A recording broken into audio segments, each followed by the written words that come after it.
Welcome to Bat Therapy, mental health through the lens of comics and film.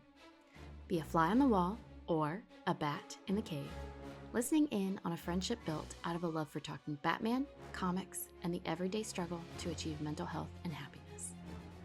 We're your hosts, clinical psychologist Dr. Amelia Brown and educator and comic aficionado Keaton Hopkins. Don't forget to follow us on YouTube and social media and find our Patreon at patreon.com/battherapy. This podcast is about providing education and understanding and is not a replacement for mental health treatment or support. If you're needing help, go to bat-therapy.com for resources. Okay, so next one I thought about. Talking Tony out of creating Ultron. Like, if he ran it by you that he was going to do it because he is smarter than everybody, and you know he has a history of, like, I think we've talked before about how he has a history of narcissism. How does someone go about helping fix narcissism?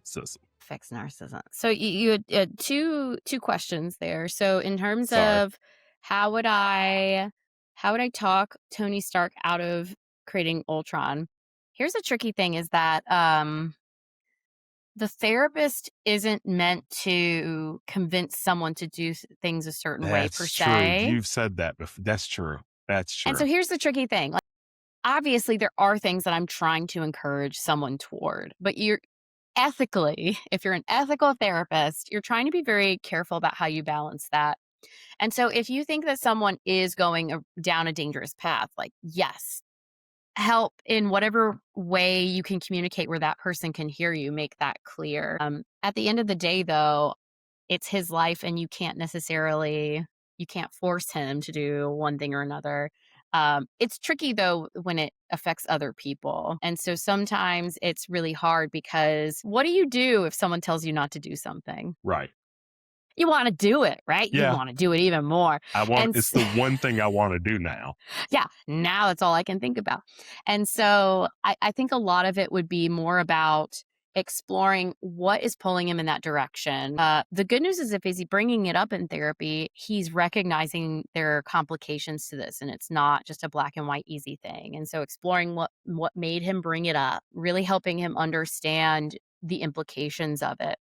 And so essentially a lot of times I see my role as if someone's going to make a mistake or something that might be harmful to them, making sure as best you can they're going into it with their eyes open.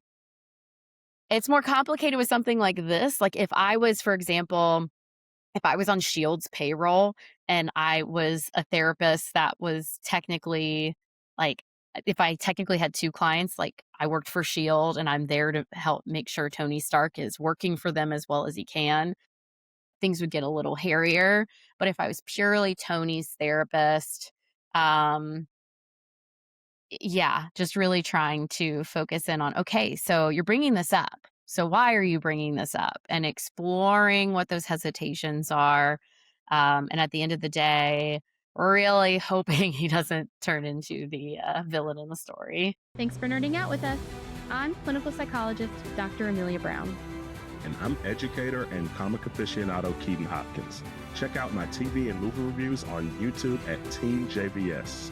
Check out our website at bat-therapy.com, our Bat Therapy YouTube channel, and follow us on social media. And don't forget our Patreon page at patreon.com/battherapy. See you next week. Same bat time, same bat channel.